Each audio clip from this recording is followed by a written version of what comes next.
រកឃើញដៃគូប្រជែងថ្មីរបស់ Mazda EZ6 ហើយគឺរថយន្ត Nissan N7 ដាក់លក់ត្រឹមរយៈពេលជាង1ម៉ោងទទួលបានការបញ្ជាទិញកក់ទុកមុនចំនួន 10,000 គ្រឿងមួយរយៈចុងក្រោយនេះសង្កេតឃើញថាក្រុមហ៊ុនផលិតរថយន្តធំៗបានងាកមកចាប់ដៃសហការគ្នាផលិតរថយន្តជាមួយក្រុមហ៊ុនចិនកាលពីដើមឆ្នាំ2025រថយន្តអគ្គិសនីប្រភេទ Sedan Mazda EZ6 ការចេញពីការសហការផលិតរួមគ្នារវាងក្រុមហ៊ុនជប៉ុន Mazda ជាមួយក្រុមហ៊ុនចិន Chang'an បានវាយលុកទីផ្សារយ៉ាងខ្លាំងប៉ុន្តែឥឡូវនេះលេចមកគូប្រជែងថ្មីដែលជារថយន្តកើតចេញពីការសហការផលិតរួមគ្នាជាមួយក្រុមហ៊ុនជប៉ុន Nissan និងក្រុមហ៊ុនចិន Dongfeng គឺ Model Nissan N7 ដែលបានចូលមកអង្រួនទីផ្សាររថយន្តអគ្គិសនីក្រោយបង្ហាញវត្តមាននៅក្នុងព្រឹត្តិការណ៍ពិព័រណ៍រថយន្តក្រុងសៀងហិចឆ្នាំ2025ជាង1ម៉ោងទទួលបានការបញ្ជាទិញកក់មុនរហូតដល់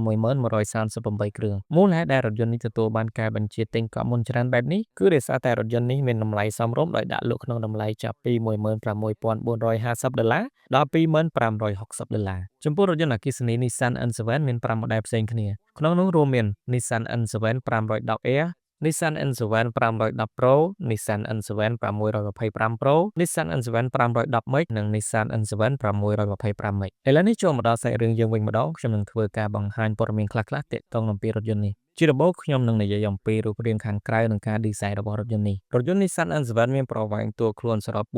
4,930 មីលីម៉ែត្រទទឹង 1,895 មីលីម៉ែត្រកម្ពស់ 1,487 មីលីម៉ែត្រនិងមានគម្លាតកង់មុខក្រោយប្រវែង 2,915 មីលីម៉ែត្រចំពោះរូបរាងខាងក្រៅរថយន្តនេះបានរចនាមកបែប V motion ដែលមានផ្នែកខាងមុខបិទជិតចុងគៀងរាងអក្សរ V អមជាមួយភ្លើងបំភ្លឺពេលថ្ងៃអូសកាត់ពីផ្នែកម្ខាងទៅផ្នែកម្ខាងនិងមាន logo Nissan នៅចំកណ្ដាលចំណែកចង្គៀងផ្នែកខាងក្រោយរបស់រថយន្តនេះបានរចនាអូសកាត់ជាបន្ទាត់បំពាក់មកជាមួយអំពូល OLED ចំនួន882គ្រាប់ភ្ជាប់ជាមួយអក្សរ Nissan នៅកណ្ដាលចំពោះរូបរាងនៅផ្នែកចំហៀងរថយន្តនេះបានរចនាមកបែប fastback ភ្ជាប់មកជាមួយដៃទ្វាររាបស្មើដែលធ្វើឲ្យមេគុនអូសទាញមានត្រឹមតែ 0.208 CD រថយន្ត Nissan N7 ក៏បំពាក់មកជាមួយសមត្ថភាពជំនួយការបើកបរកម្រិតខ្ពស់ហើយបានអភិវឌ្ឍជាមួយនឹងក្រុមហ៊ុន Moment មុខងារនេះត្រូវបានដំណើរការដោយប្រព័ន្ធកាមេរ៉ាសុទ្ធសាធ Pure Vision Camera Solution ដំណើរការលើប្រព័ន្ធបើកបរស្វ័យប្រវត្តិ Autopilot លើផ្លូវក្នុងក្រុងនិង Highway ព្រមទាំងជំនួយដល់ការចូលចតដោយស្វ័យប្រវត្តិ Memory Park Assist ចូលមកដល់ផ្នែកខាងក្នុងវិញម្ដងរថយន្តនេះបានបំពាក់មកជាមួយប្រព័ន្ធប្រតិបត្តិការ Nissan OS ដំណើរការលើបន្ទះជិត Qualcomm Snapdragon 8295រួមបញ្ចូលគ្នាជាមួយប្រព័ន្ធ DeepSeek R1 គាំទ្រដោយមុខងារ Huawei HiCar ICCOA CarLink និង Apple CarPlay ដៃចង្កូតរបស់រថយន្តនេះក៏ភ្ជាប់ជាមួយ Panda Assist មានមុខងារកំណត់ជាច្រើននិងបំពាក់មកជាមួយអេក្រង់កម្សាន្តទំហំ 15.6 អ៊ីនកម្រិត 2.5K បន្ថែមពីនេះរថយន្តនេះក៏បំពាក់មកជាមួយកៅអីម៉ាស្សាដំបូលកញ្ចក់ Panoramic កន្លែងសាកថ្មឥដ្ឋប្រើខ្សែនិងទូទឹកកកមានមុខងារត្រជាក់និងកម្ដៅអាចកំណត់សីតុណ្ហភាពពី -6 ដល់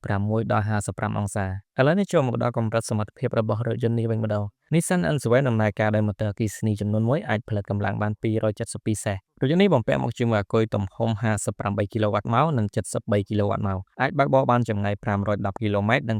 630 គីឡូម៉ែត្ររថយន្ត Nissan N7 ក៏បំពាក់មកជាមួយបច្ចេកវិទ្យាសាកថ្មល្បឿនលឿន 3C សាកថ្មតែ 19 នាទីអាចបើកបានចម្ងាយ 400 គីឡូម៉ែត្រ